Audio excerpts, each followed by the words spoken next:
Okay, let's see if this is working now. Let's try again, shall we?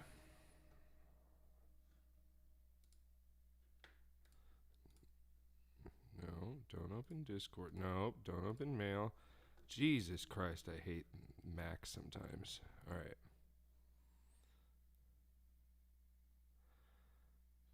Let's see if this is working.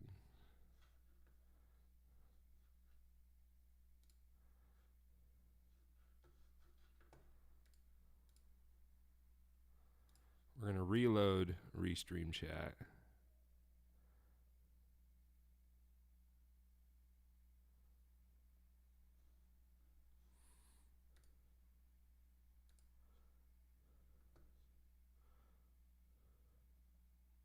All right, we got sound. Streamlabs being finicky. Just decided to not register sound. All right. Are we doing okay now? Do I need to reset again? How's latency?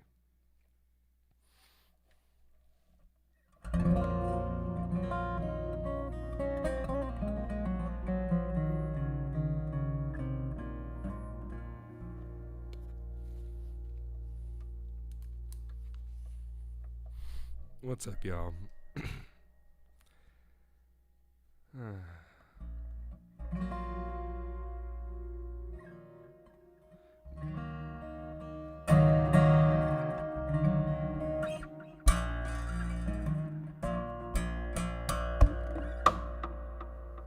There we go. For some reason, Streamlabs just decided to not register any audio. But all I did was close it and reopen it, and it worked. So, yay, Streamlabs.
Sounding all right though.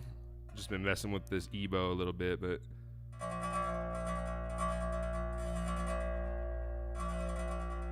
a little Arabic scale in there. Hey Robin, what up Garrett? What up Somya? Sepera? Hope I am saying that. Thanks for enjoying the sound. Froggy R1 over on the Twitch. Love, appreciate that. And what up Dave?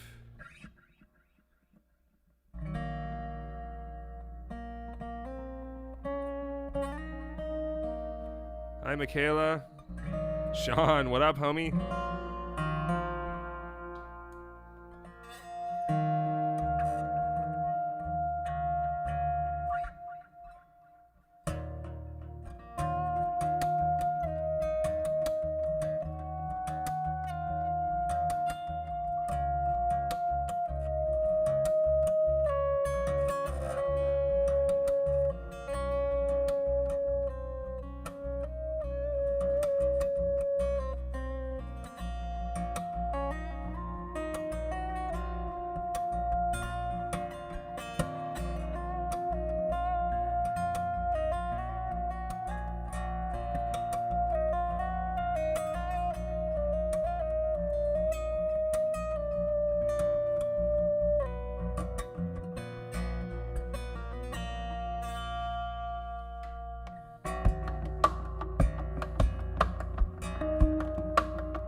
shit, it's Garrett's birthday. Happy birthday, buddy. Do Young wants me to play Dreamwalker. I haven't done that in a long time. We'll see.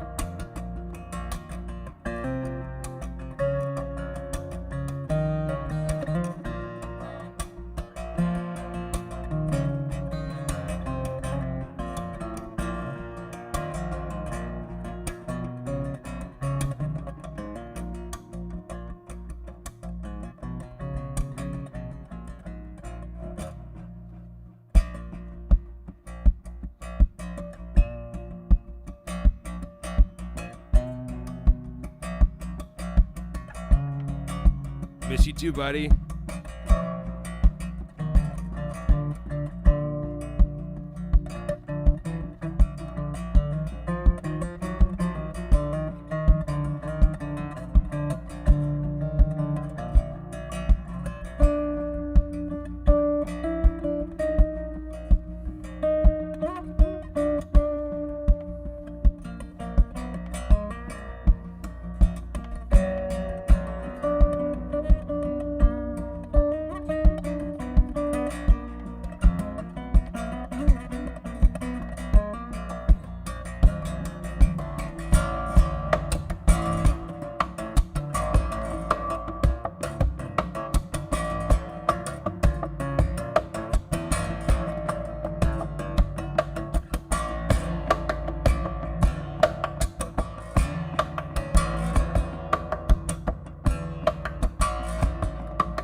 See what my tempo's at here. Well, just wanted to mess around and make sure it sounds okay. I'm kind of blasting the effects right now. But hey, that usually sounds good. For some reason, a lot of the wet mix gets lost over stream. Like I've run a lot of tests from between my mix that I'm getting in my headphones and the mix that people are getting from whatever they're listening to. I've done it on a couple different headphones, earbuds, speakers, on different devices, both nearby and, have other people help me run tests and stuff. So, yeah, I've noticed that a lot of the high end, the top end, and a lot of the wet mix of effects and stuff gets lost somehow in the translation of what I've got going on here to what you guys get on your end. So, but yeah, let's mess around a little bit with this little piece here that I've been messing with. Just want to kind of log in randomly throughout almost every day if I can. I've kind of got a crazy schedule right now. As you guys know, I've had a little bit of a hiatus online, or at least you probably, not noticed anything from me, which is why. Because I've been working a bunch of extra jobs, I'm happy to say I've secured a great new job that I'm happy with, and I've been working that 5 days a week. It's a great new job in the medical cannabis industry, and then I'm also working at a deli still, as well as managing my apartments, and I'm taking on a couple side projects. So I'm currently working every day, don't have any days off, and I'm doing doubles 4 days a week. And I'm still getting ready to paint the studio and get ready for paneling. And we are building a new creator's PC because I am starting to get trouble for my computer here. It's starting to have trouble keeping up with all this stuff like Streamlabs. And I'm trying to design new overlays. And I'm running multiple tracks now with Logic while I'm trying to do live producer sessions so I can show you guys how my workflow goes while I make the album sound good. Because a new album is on the way. So, but for now, we're just going to work on some tracks. Yeah, I know that my iMac's kind of being pushed a little bit right now. It's starting to give me a lot of trouble. I'm starting to push the RPMs pretty high, and it's starting to get pretty hot. It's an old 2012. It was a beefy machine in its time, but the new machine will handle everything and then some. So it's like Christmas right now in my closet. We got a bunch of parts, but I'm still waiting because there's so many people ordering parts right now for PCs that I'm having to just sort of wait for certain things. So most of it's almost here though, and yeah, we'll be able to start doing the Patreon launch, because all those 4K videos I've been doing for the instructionals are not rendering or editing very well on my old iMac. So that'll happen, and then new videos for the channel for Candy Rat and the new tracks, and then yeah, your boy will be able to do better streams. I'll be able to game harder. It's gonna be a gnarly machine. Okay, let's see what the tempo is for this one.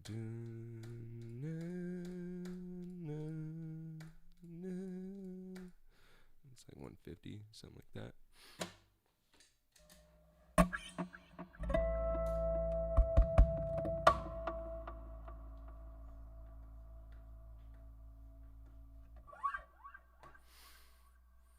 Let's bring down a little bit of that wet mix.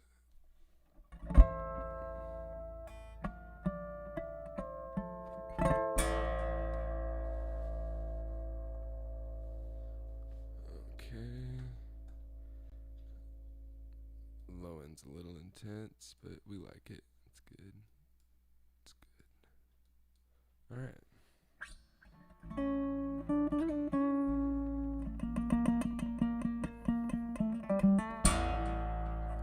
I can bring up the master a little bit. Should we do that? Yeah, yay, nay.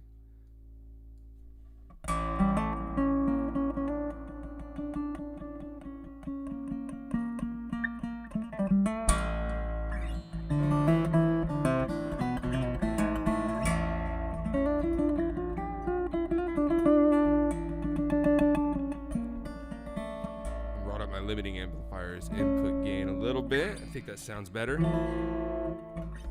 Let's get that tuned though. Heard that sharp F in there.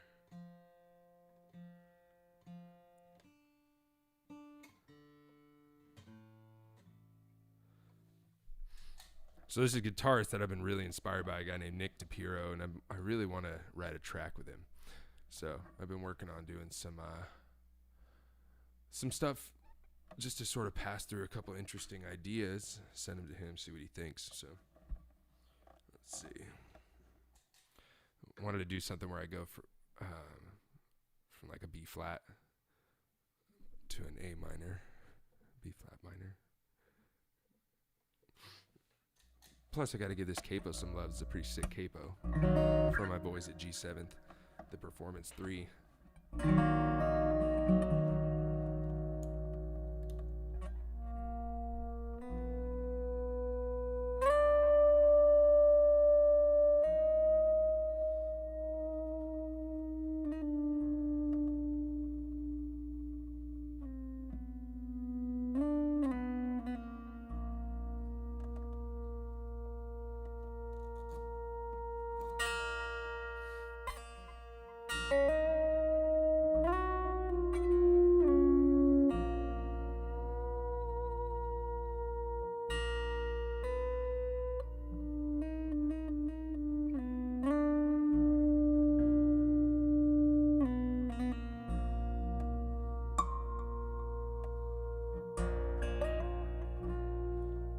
Definitely want to start off with something like that. Let's record that a little bit.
I miss our long walks on the beach too, bud.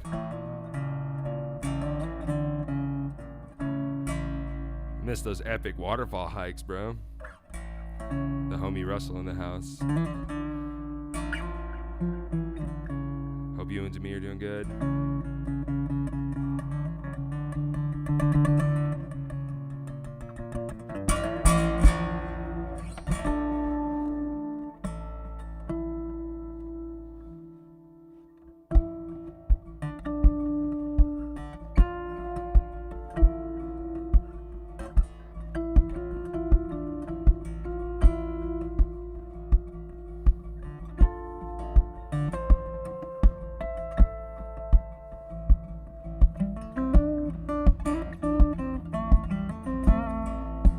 Thanks, Martin. Thanks, Brian.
Just having fun warming up and just jamming, dude. But that's what it's all about, man. Honestly, my workflow varies a lot, but right now, this particular tune's just really early on in the stages. This is just a kind of a fragment of ideas that I've just been sort of coming up with, trying to have an idea of collaborating with this electric guitarist I love named Nick DiPiero. Really good, cool guy. Guy's awesome. Met him a few times, and he's down to collab. I've just been sort of building the studio, and now I have to upgrade the computer, but it's all about to happen. So this one's just kind of some ideas I'm fleshing out as like a warm-up here, because it's fun, man. But, yeah. Oh, Kyle. Such a pleasant guy. I miss you too, buddy. Thank you, Somia. Thanks, Kid Clutch and Brian.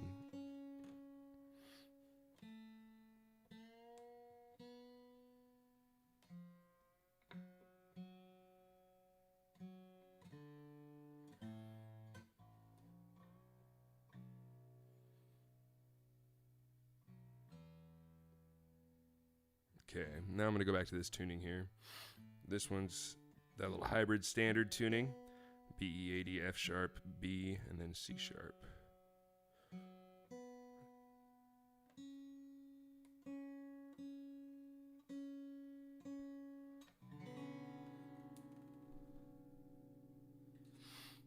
Beacon's Light asking about my action. Honestly, a lot of guys prefer to do as low action as possible before it buzzes. I actually don't like to do that. I like high action. I dig in. I have acrylic nails and a really heavy hand, and I use really thick gauge strings with high action, just like Don Ross. And I just build up strength and endurance. I mean, basically the key is I can't stop playing because I'll lose some of the endurance that I've built up, because it is hard to keep up with these strings and stuff. But I've tried both. I've tried the low action, and I just can't stand the loss of volume and dynamics that you get from lowering the tension and lowering the action of strings. I want them to have a little bit of tension to them. I want to have a little bit of give when I dig in, or I don't want them to have too much give when I dig in. I mean, you know what I mean? I just can't stand the low action approach. But I mean, I've heard that a lot of guys do that. So, I mean, that's what you want to do. But yeah, I keep everything fairly high. I mean, like it's pretty high, man. But yeah, try it all. Just try experimenting. One thing that I did start getting into is having different saddles at different heights. And that was strictly because I was touring a lot and traveling a lot, going from cold climates to warmer climates. And they would basically change the height of my strings constantly, just changing where I was with the guitar. So I would bring different size saddles that I would shave down higher or lower depending. And I would bring a couple saddles that were fairly close to being the shape, so that I could, kind of shape them a little bit more if I needed to. But yeah, keep an extra saddle. Experiment with that one. Ellie, thank you. I'm glad you admired my music. What up, Matt? Hope you're doing good, bud. Miss you too. All right, let's check out this tune here that I've been working on. First, let's check out the tempo that I got going with this one. I think this one's like I think this is like 160, something like that. Something around that.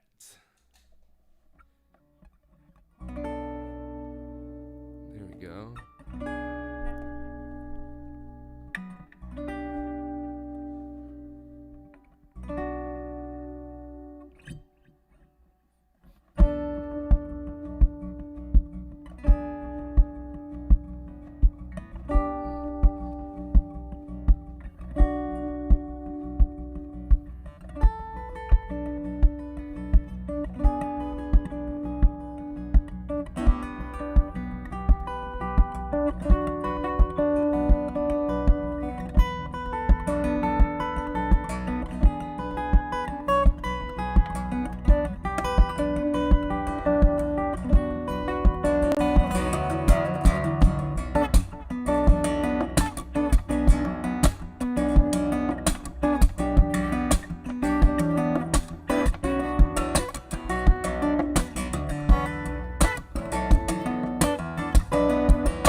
think there's some ideas in there with that one that are coming out and taking form finally. So let's open up Logic again. Let's record some of that.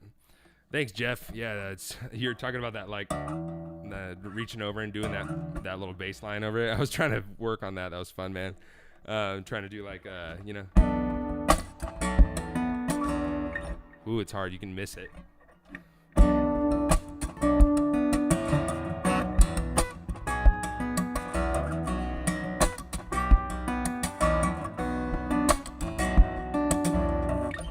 That is really hard.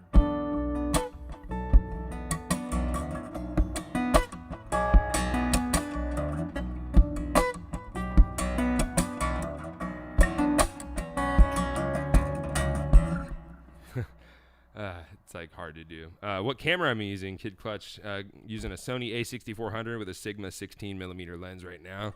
Getting ready to set up another Sony Alpha Series camera up here with another Sigma 30 lens. Gonna start doing some multicam stuff with my Stream Deck here. So.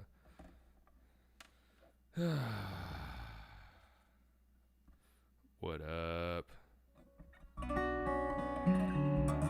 Gonna go destroy your room? Sick.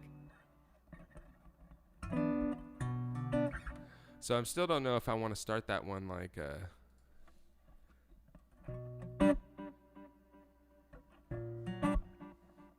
with like that little chromatic thing, because that's really similar to Dreamwalker, right?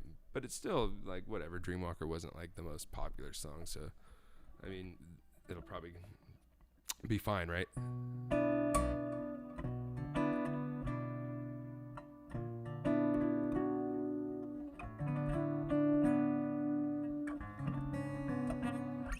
Something like that. I don't know.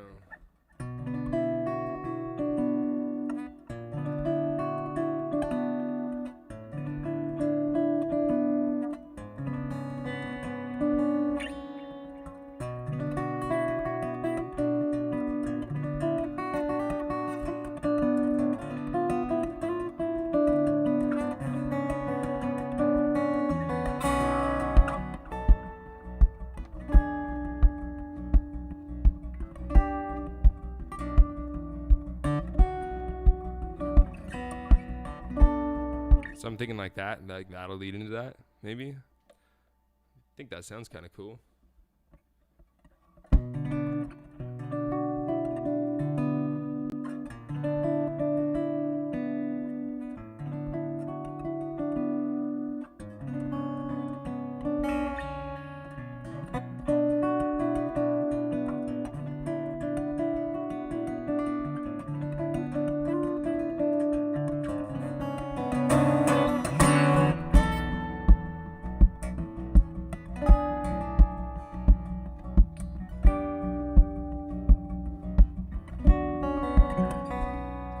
Something like that, maybe. I don't know. Kevin's asking what acoustic pickups do I recommend. Well, for percussive fingerstyle, you're going to want that kind of stuff to come out nice and clear and audibly, right? And honestly, the best place to start is a really good passive soundboard transducer, a piezo that glues to the soundboard underneath your bridge, not an undersaddle transducer. Those are garbage. You want to get a soundboard transducer, something that has contacts that glue, or one contact that glues to that soundboard. I'd say go with a DiMarzio Black Angel. It's passive. It's easy. It's a single contact piece of wood that you glue to your soundboard. Goes right out into your jack, your output jack. And yeah, you're going to need to give it some gain because it's passive, but that's okay. That's a great place to start. You can either use the gain from the board, gain from your amp, or if you have a little preamp like I have the Tonebone PZ Pre from Radial, that'll work too. But start with a passive soundboard transducer, and then from there you can start adding other signals. For percussive fingerstyle in particular, you're going to want to have a mic in there. You're going to want to have a mic, usually only about 15-20% of that mic, but you're going to want a mic in there to get some of that top end, that glimmer, that shimmer, and that snap. Otherwise it sounds a little bit flat, but still better than just the mic, and better than an undersaddle transducer. You don't want anything under the saddle. Those piezos suck. So yeah, get a soundboard transducer, then eventually get a mic. So start with a DiMarzio Black Angel, and then I use an NV Tone, this model duo. They're working on new stuff too, so keep your eyes open for that.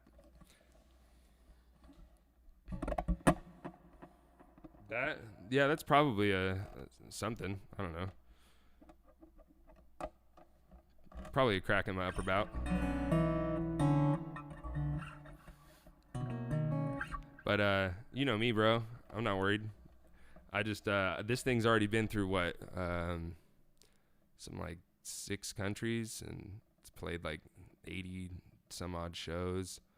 It's done a couple NAMMs, which NAMM is like the gladiator arena of you know, getting people's attention with your guitar. So it's definitely hit some you know, some weathering and some wear and tear. But this is the prototype 7-string. And I am glad to say that I finally caught up with Peter Furk, the CEO of Furk Guitars, who I work with. Peter, or Peter, or however people want to pronounce his name, but Peter Furk is the son of František Furk, and he's the head of Furk Guitars out in Czech Republic. And we've been working together to do a collaboration 7-string production model together, and it's finally happening. So I'm getting a couple updated models. It will be available in the blue through the red series, and also a part of the rainbow configurator. We're going to finalize this design here that I've been working with for about 18 months or something like that. And and then we're going to hopefully start pushing that and marketing that and taking orders by first quarter of next year. So keep your eyes open for that. So I'll have a few more pieces. We'll have to meet up, Jeff, get you to try a couple of them. So I did put my palm through the old Furk. That's true. But that was because of how I was humidifying them both on the road. It was actually an interesting test. I put one guitar with Humidipacks in a regular Hiscox case, and that was the guitar that I put my hand through. And then I put this guitar in a giant Enkey case with Humidipacks. And this guitar was always nice and cool and perfectly in tune every night. And the other guitar was always hot and out of tune. And yeah, eventually, I think after it went through Arizona and it was like 118 degrees that day, it just wasn't the same after that. And so I put my hand through it in Philly on stage last year with the Reign of Kendo. All right, let's mess with this idea a little bit more. Stay hydrated, folks.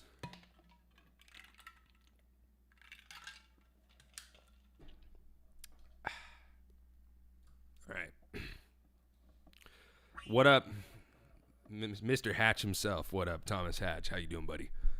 All right, let's work on this new tune here. So, I don't know. I think I want to start off with something like those chords, that little chromatic descending thing with these bar chords, but maybe I want to do something with harmonics, maybe something akin to my old tune, The Mystic. Let's see if maybe I can do something like that.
so hard.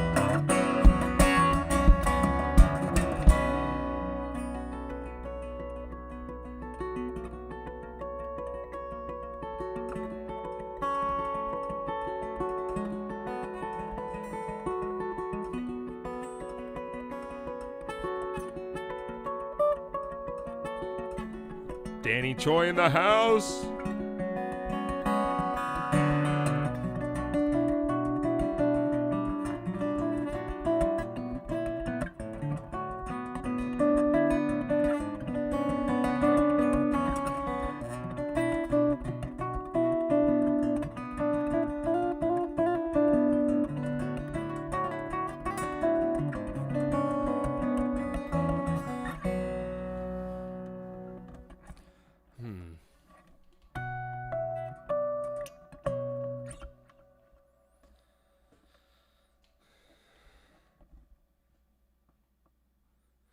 Thanks, dude.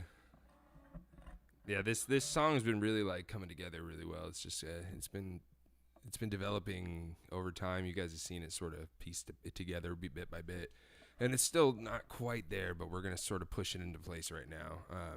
In this next few weeks here, we're gonna turn this into the next single. So yeah, you guys are awesome for sticking around for that.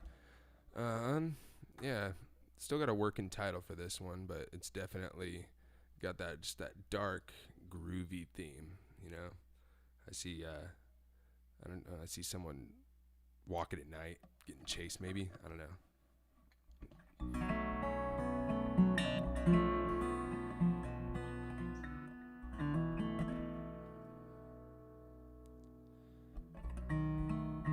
Well, that's annoying. Put my phone on do not disturb mode, but it still activates Hey Siri.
So I could use that harmonic part as like maybe a bridge aspect, something like that to break it up.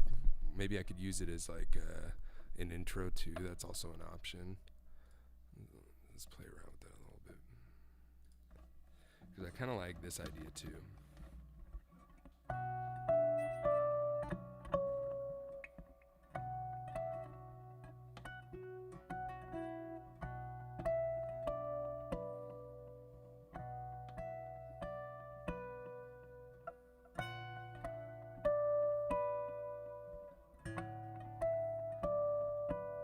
What up, Jason Sin? That's my photographer right there.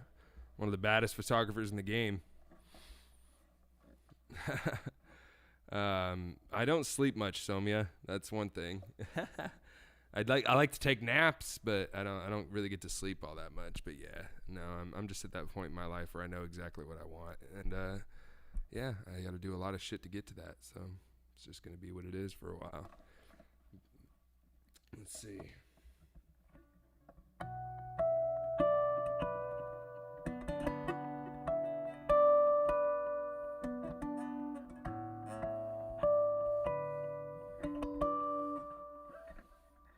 I like that.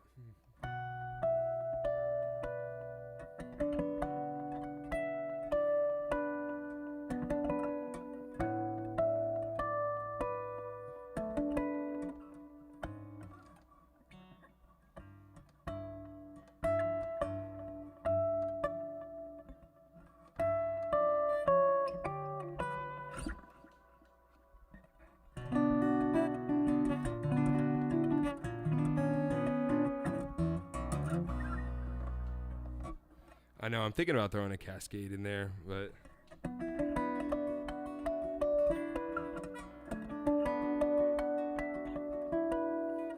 you know, the Cascades are a little predictable. Or maybe that's just me because I've done this shit for so long. Maybe most people are still like, whoa, about it. All right, let's see.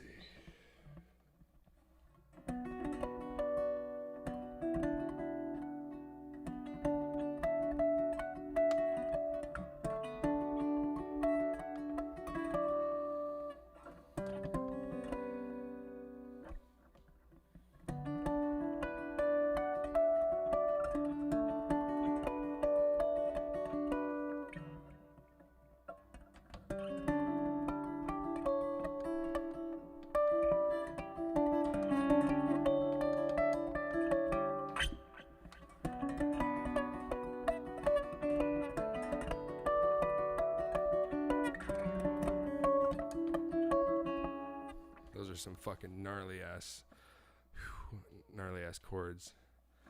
Yeah, no, definitely don't want to start with a Cascade, but maybe add it in gradually, definitely. Because, yeah, jumping right into it's a little much, right? Maybe keep the melodic idea there in the harmonics, but add the Cascade as like wrinkles on top once that theme's been more materialized. But then again, you know, I don't know if that fits in with the same kind of chromatic theme that I'm doing here, but that could be a good bridge part, you know, because you can change the theme up a little bit in the bridge and just kind of come back to it. Maybe that's one idea. Auditory Celebrations wants a list of my audio equipment. All right, we've got an SM7B going into a Cloudlifter. That's going into an Apollo X4. Apollo X4 is running a Unison preamp. We've got a 610B. That one's got an LA2A as the preamp. Then we're doing an 1176 limiting amplifier and a Pultec for EQ. That's going to be my vocal chain. That's all going to be running into Streamlabs. And then from there, you've got the guitar chain. Guitar chain goes from the guitar's two pickup signals. We've got a DiMarzio Black Angel and an NV Tone Model Duo internal microphone. Those go into my tone. Those go into the preamp that's comes with the Model Tone Duo. That one has a piezo preamp and a microphone preamp. Those are routed into the Radial Tonebone PZ Pre. The Tonebone PZ Pre has a tuner in the effects loop, but then that's sent right back up here into the Apollo X4. Again, we've got a Unison preamp running a 610B. That one's got, I believe, a 1176 is my limiting amplifier, and then a Pultec Pro for my low-end EQ. And then for my surgical EQs for the room's fundamentals and the guitar's fundamentals, we've got two different Cambridge surgical EQs. Those ones are running a couple different cuts around 15, 16, 17 dBs, and the 80 range, 250 and 450K or 450. So yeah, that's my chain. And then as far as my wet mix goes, I'm running Lexicon 224 for my reverb, and then Galaxy Tape Echo for my delay. So there you go.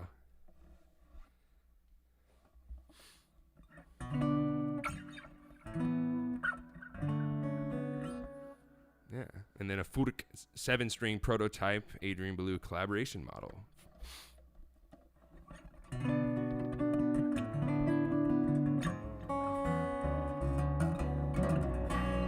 But we're building a new PC because this is all going into a 2012 iMac, and it's just not keeping up.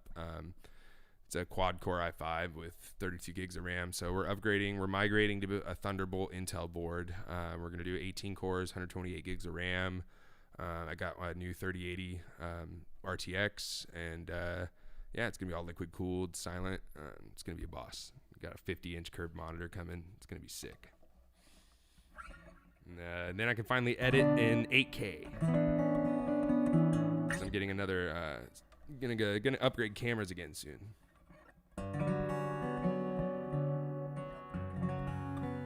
Oh hell yeah! I use different EQs for shelving and boosting and cuts. Hell yeah! I use different shit, Jeff.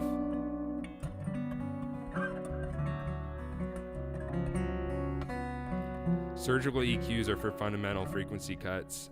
EQ boosts, I use different boosting preamps, like a Pultec Pro Legacy. That's a program EQ, but it's from an old hardware model.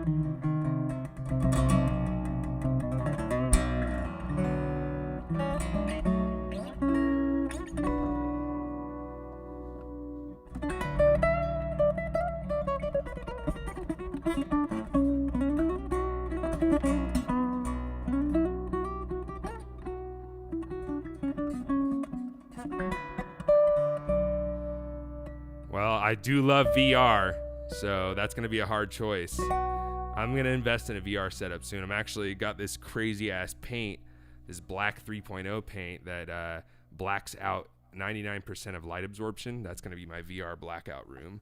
I got a couple $100 worth of that paint, and I'm going to black out a room, and I'm going to get a VR set, and it's going to be sick. All right. Thank you, Jeff. You like the little flamenco chops in there? I grew up studying that shit, but I just haven't visited it in years. And going back to standard tuning on the 7-string has just been bringing in a whole new world. This closer string spacing combined with this scale length and this cutaway has just made it to where I'm like, holy shit, I can play all this stuff on this thing. So yeah, you're gonna want to play one of these. Come on, Rodney Flood, miss you, bro. What's up? My dog's looking at me like, what the hell is wrong with you?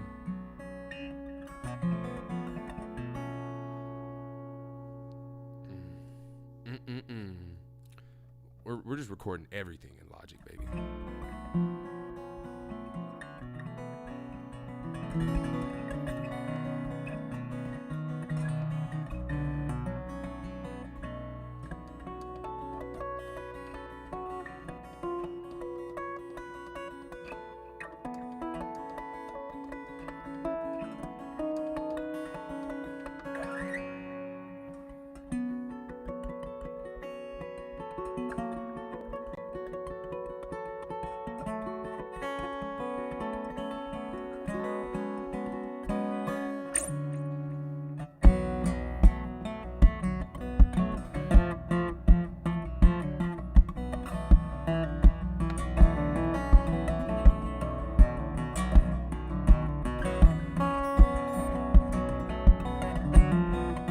Thanks, Kyan.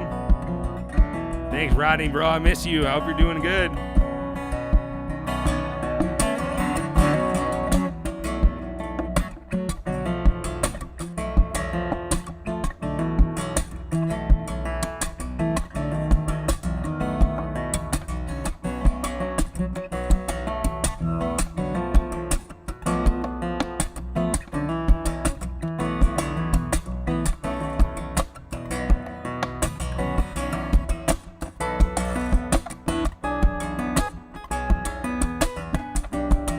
Stoyanov in the house. What up?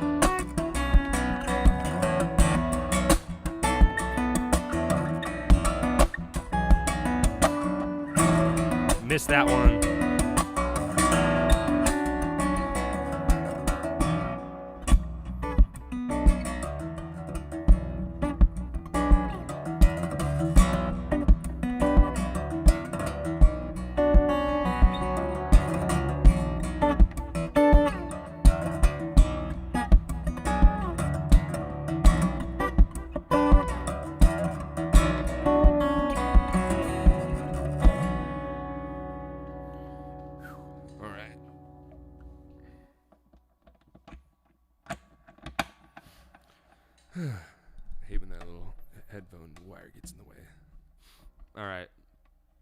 Let's see what we got going here. Let's see what we got.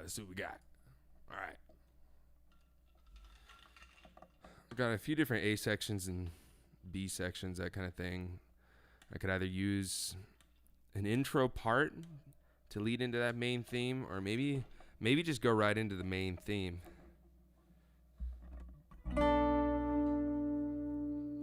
Going right into that chord. I mean, that's the chord that started this whole tune right there. So, and then I thought, man, that chromaticism.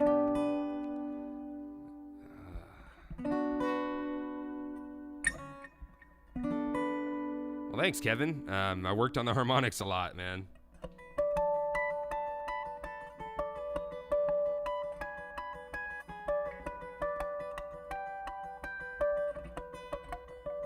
Now I'm messing them up, dude. You called me out. Gotta close your eyes.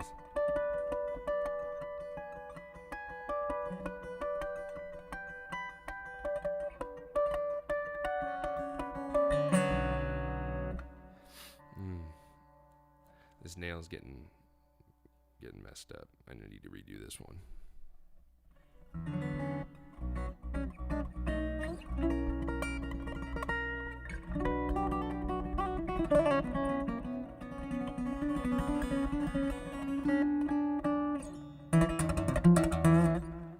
Start throwing in some thumping stuff.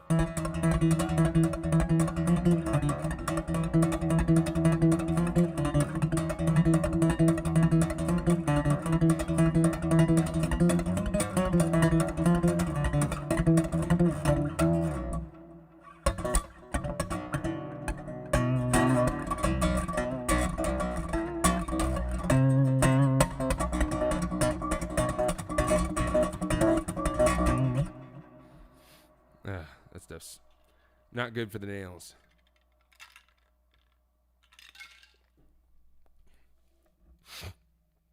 All right. Speaking of which, I got a little spot here I got to catch. How's everyone doing on this fine day? Good, I hope. Let me fix this real quick.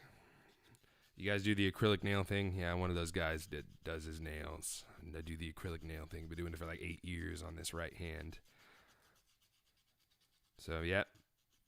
Now you can say I watched a guy do his nails live on stream today. You don't want to say that, but you can now. All right.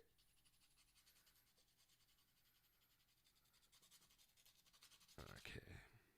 There we go. I've been doing it for 8 years, doing it from the same person for the most part. Obviously, I have to do other people randomly when I have to, but I've been going to like the same nail lady on and off for so many years. And then obviously this year, she hasn't been able to accommodate to me for obvious reasons. She hasn't been able to work and have her business. And so I've had to sort of make do. I have found a couple people that know how to do the nails, but they help me out when they can, and I just have to make do. So luckily right now I'm doing okay. But yeah, let's see how this goes.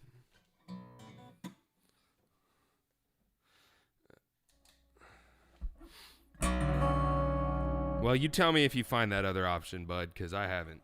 But hey, I've just accepted the fate that I'm going to have these nasty guitar talents for the rest of my life. Although they don't look that bad. Like, they're not, like, all glossy. I get matte done, just matte acrylic, and just get them filled as they go. So. All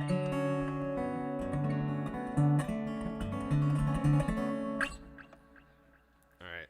So the idea is, do I start right with that main theme, or do I have an intro? I think I'm going to start with that main theme and use the cascading harmonic idea that you guys just watched me sort of tinker with. Might use that as a bridge to break up this main theme since it has so many reoccurring kind of grooves. I think I want to start it off with that chord, but the question is, do I start it off kicking right into the groove, or do I let the idea soak in first before we kick that groove in? I mean, I could kick the groove in for like a halftime thing. I could do that. Maybe I could just do, let's see. Let's mess around with that a little bit. So that's the chord, right?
I think that's it right there. Let's go ahead and record that. Okay. So we'll start off with a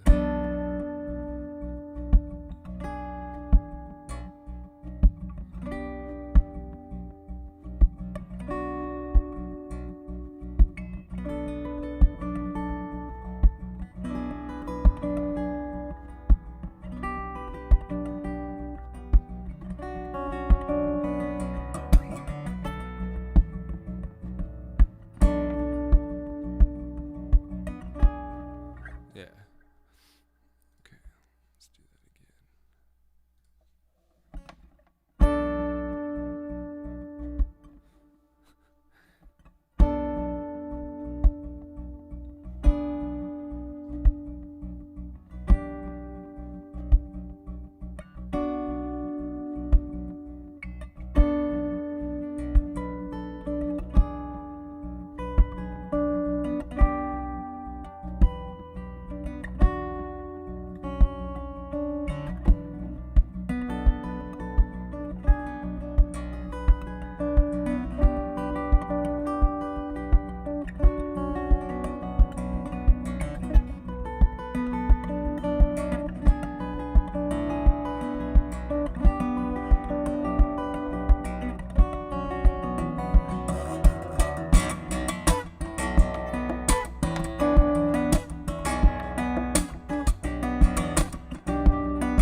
You know, I kind of knew that was you, Dr. Brain Tickler.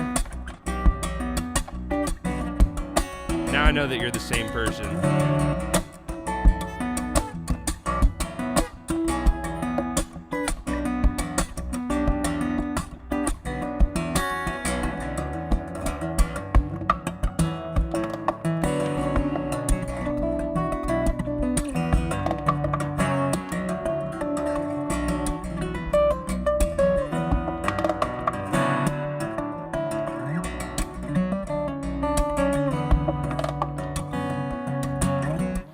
Next part's weak. Gotta make that much better. But that beginning part's I think that's how I want to do it. I think I want to start off with like the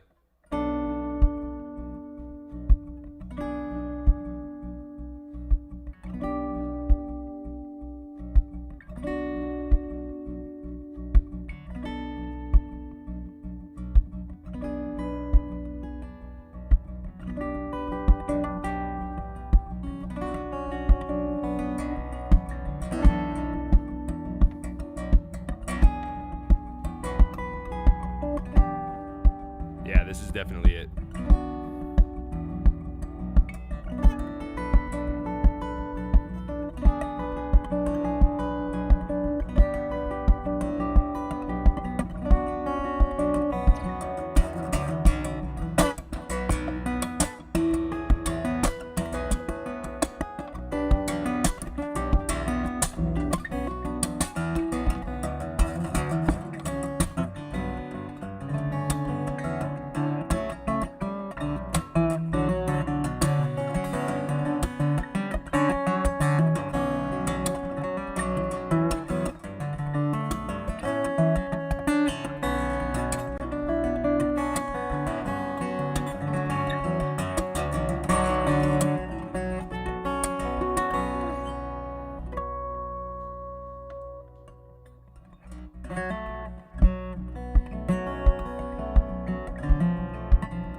Thanks, Troy. Appreciate it, bro. How you doing? Yes, Eliam, I've been working on writing new ideas and songs live on stream. This is one that's been developing over time.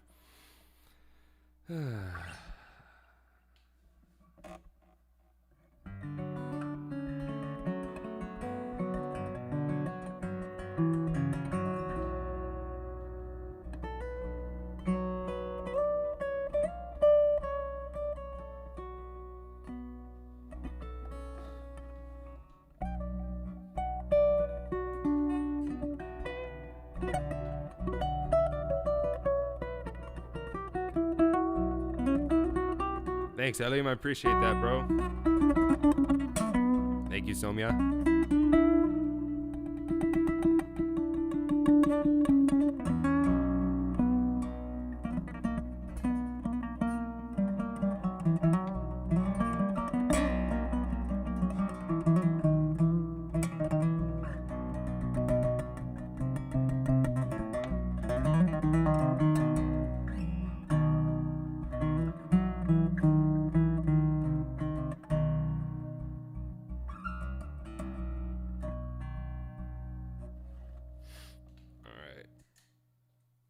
Let's clean the guitar a little bit here. Got fresh strings on. I want them to last.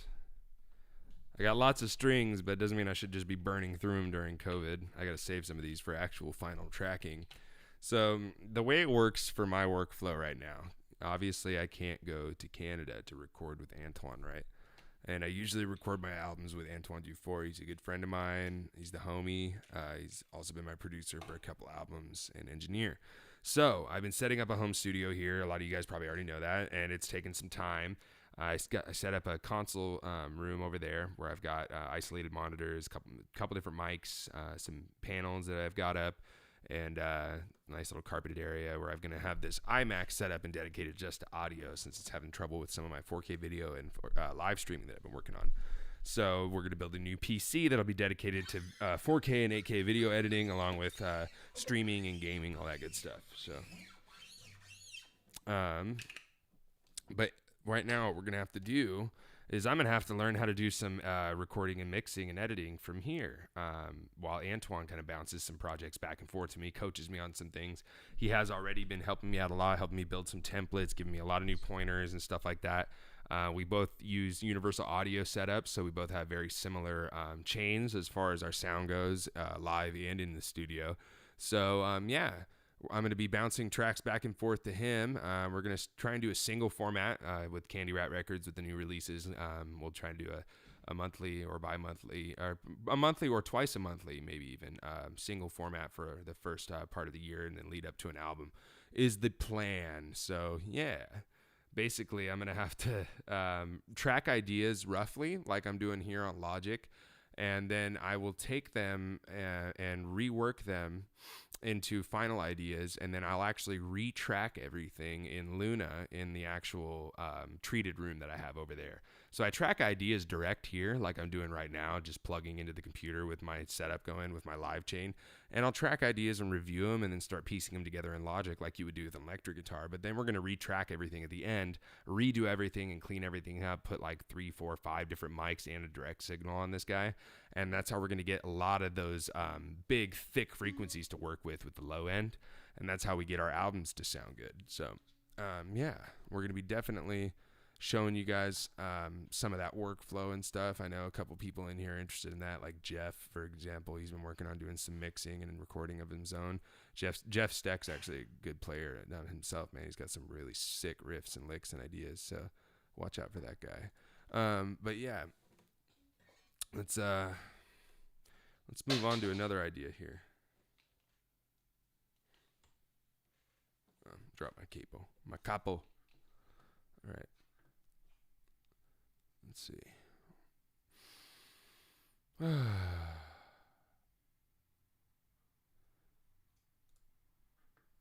don't know. I kind of want to keep working on this idea.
Woo, that chord's hard to hold.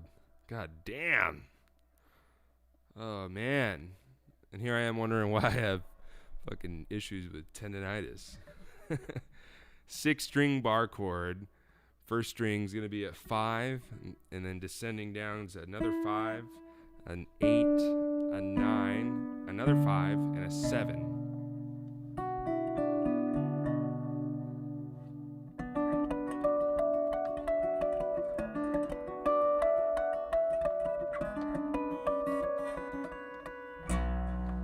And then I'm doing like a little descending thing in the bass and the mids. All right.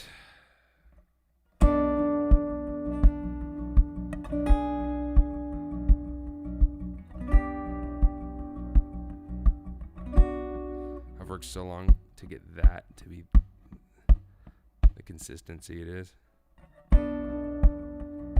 Such a simple concept.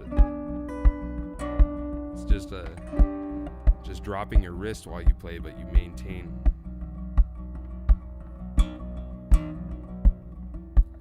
You bring that thumb down, but you don't click it. So you use it almost like a like you do with the thumb bass kind of stuff. But yeah, all right.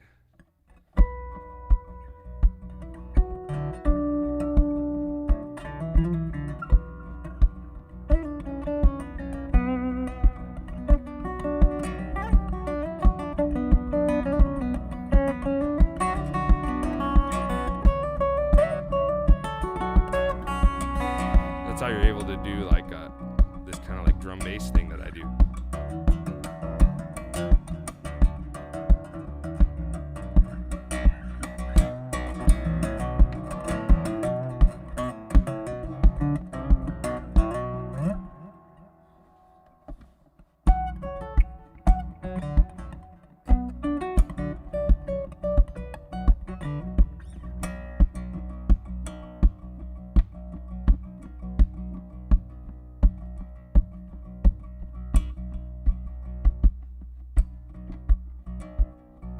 You tell me, Jeff.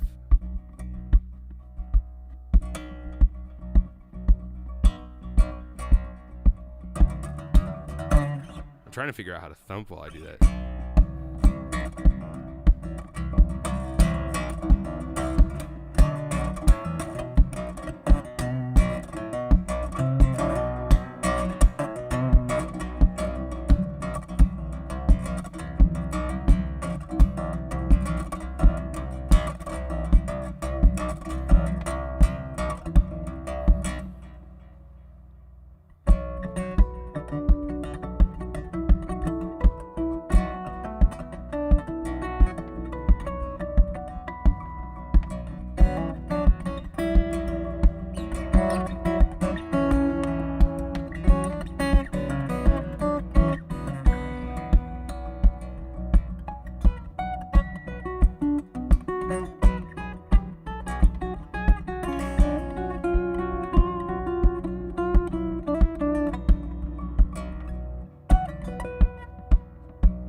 I'm actually hitting a bass note while I'm doing the kick.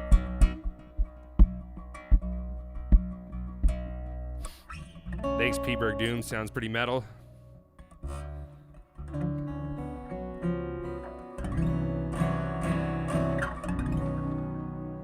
The 15th fret's dead. That sucks, dude.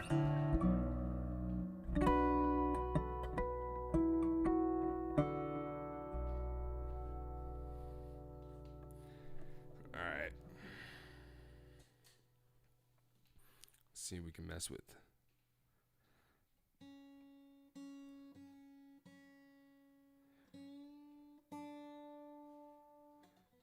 You want to hear something that sounds hella metal? There's this like riff in that other tuning that I was messing with. Just sounds so fucking evil to do this with the harmonics in like the 3rd and 4th fret. They're a little harder to articulate in the acoustic versus like a high gain electric pickup, but you can still do them and they're pretty sick. Let's see what we got here. Thanks, DBT. Appreciate you.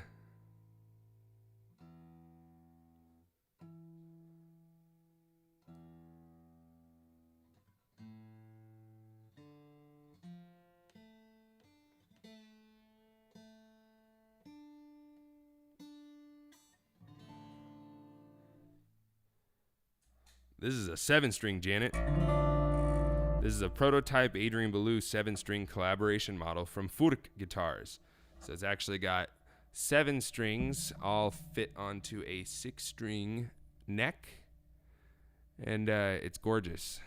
And it's incredible. It's kind of a one-of-a-kind instrument. There have been a few steel 7-string acoustic guitars done from a couple companies. Nothing's been done right. But it's definitely something that I want to innovate on, and I wanted to make it comfortable. I wanted to make it familiar as far as the neck goes. Hey, Ernst, how you doing?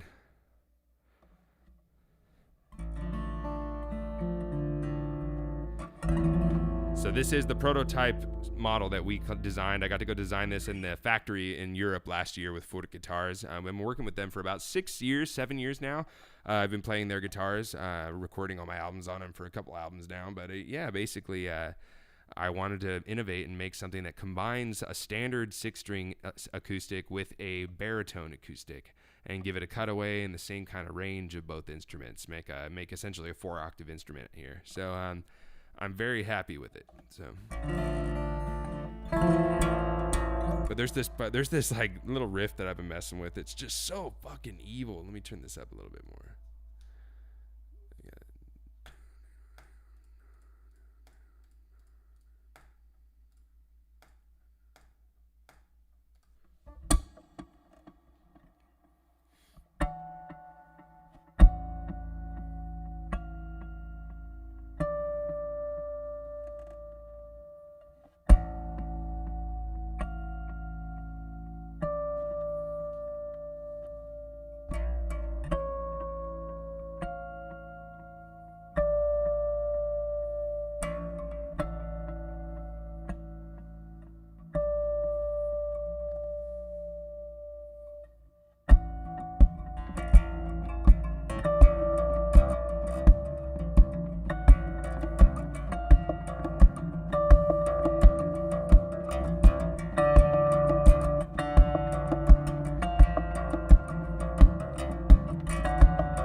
you, Tordentroid. Thank you, Vladimir. And of course, thank you, DBT.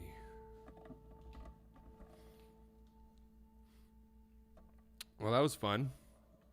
Love playing with the Ebo. Says it sounds like I'm making it sound like an ood. Is what Tordentroid said. Tordentroid. All right. Don't worry, man. I'll get more viewers. I'll get more. You know, despite my not having the biggest numbers online as some other predecessors of mine and peers of mine, I've led a pretty fortunate position in my career, and yeah, I must admit that I am grateful. So I've gotten to do a lot of cool things, travel around the world, do some records with some cool people, and work with the label I've always wanted to work with. So things are going good, and they will keep getting better. We'll just keep working on this live stream thing, and we'll keep on getting things moving along with the new album. So yeah, that's definitely going to be a new piece right there. I'm thinking that like kind of Egyptian, Arabic kind of thing I got going with that one with the Ebo, that's definitely one that I'm going to want to maybe even collaborate with an electric guitarist. There's this guy named Nick DePiro, Depirro, and this guy's just a boss, man. I love heavy stuff. I love electronic music. I don't actually listen to much acoustic, admittedly. In fact, I kind of can't stand listening to it because it's my bread and butter. It's what I do regularly for many hours a day. And I actually have a hard time listening to other acoustic guitar for the sake of, giving my ears a break for one thing, because I'm working on mixing and engineering acoustic guitar, which means I'm listening to it thousands of times more than I should. And then the other thing too is, when you make something, if you're a chef and you make a certain dish and that's your dish that you're known for, you don't go home after making that dish all day and cook that for yourself. You make something else. You listen to something else. You enjoy something else. And I'm at the point in my career where I'll listen to the occasional acoustic guitar track, but for the most part, I need to absorb things that are completely non-acoustic guitar related so that I can have something different to bring to the table with my influence. So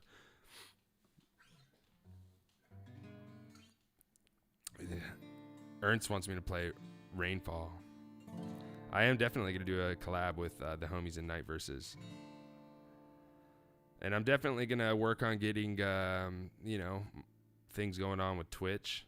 Actually, I read, oddly enough, that you can just pay $5 now to become an affiliate. So as lame as that is, I might do that just to be able to start getting the paid sub thing going on.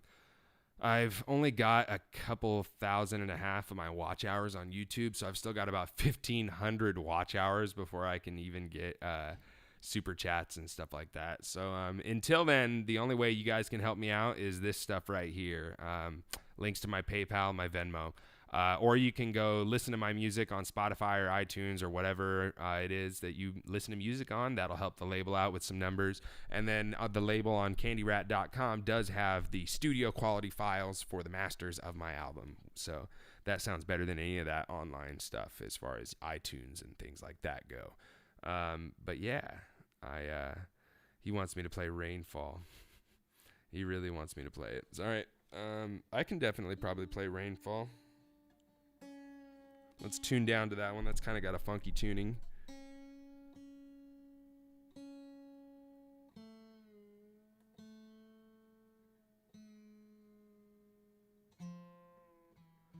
All right, this one, it goes D flat, A flat, E. Then we'll go D flat, A, E, A.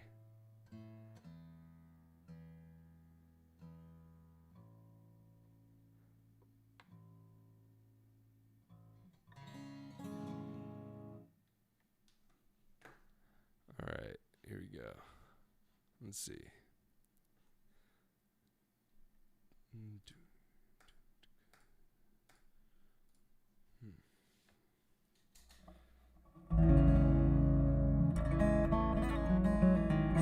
I think my music's on Amazon.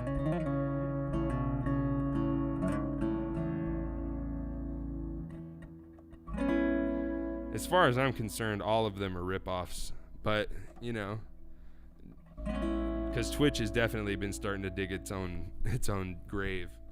It's not going anywhere, obviously. I'm still going to use it, just like I still use Spotify, even though it's probably the single-handedly worst thing that's happened to the music industry. But you know, I'm still going to utilize those platforms because it's all about opening doors, not closing them. So, yeah.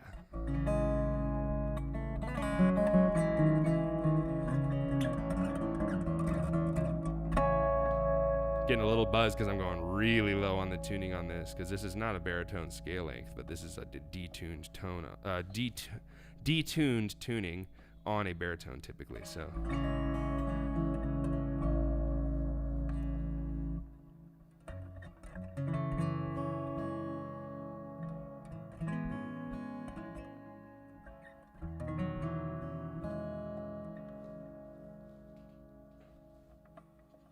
Put my little Groove Gear fret wrap back on. I took that off so I could do some little behind the nut bending on the bitone of the string, but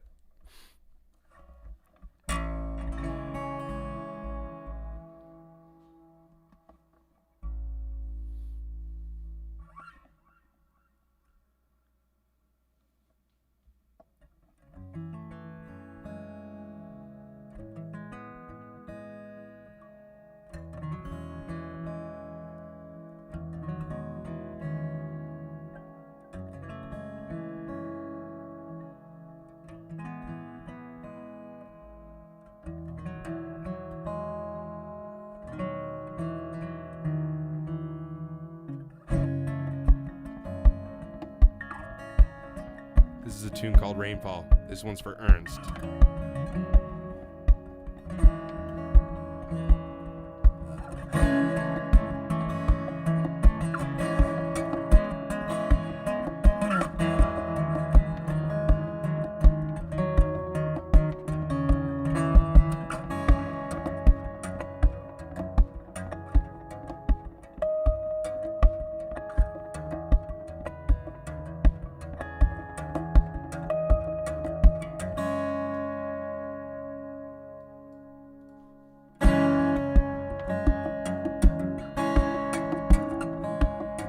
There you go. I've turned off the delay for you.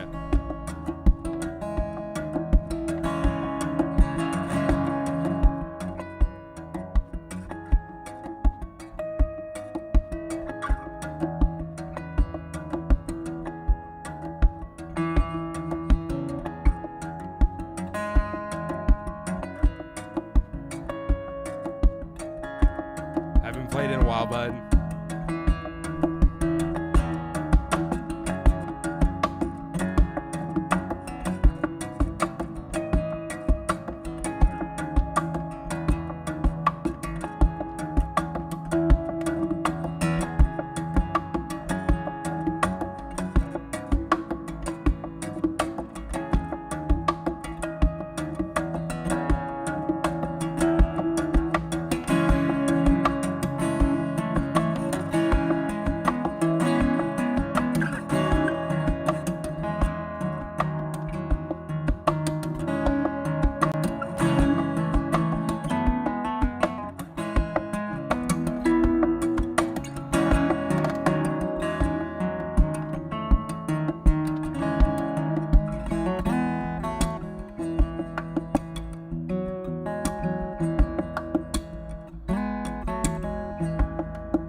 That was fun.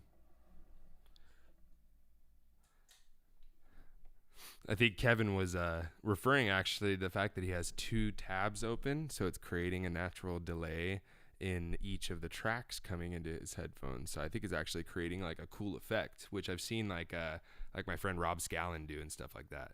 But yeah, actually, Tord and Troy, this mic's set only to do a close proximeter vocal talk, so it actually can't hear me very well out here. But if you come up here, it can hear me a little better, and that way it doesn't hear the guitar very well.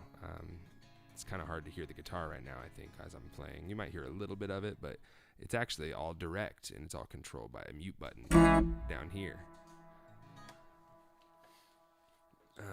Thanks, Ernst. Glad you dug it.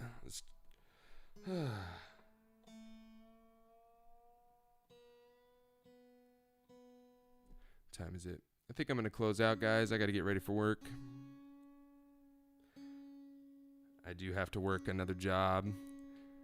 I already did one job today, and now I gotta just finish streaming, and now I gotta get ready to go close the shop over at the dispensary. But yeah, I appreciate you guys checking out the stream. We worked on a few tunes. That new tune's really coming together, and then that other kind of Egyptian Phrygian one's really cool too, and that one's coming together. We worked on that today. We threw in Rainfall. We talked a little bit about my upcoming stuff with the Creators PC and also the Patreon and the new tracks. And yeah, everything's coming together in the studio. So appreciate you guys. If you guys are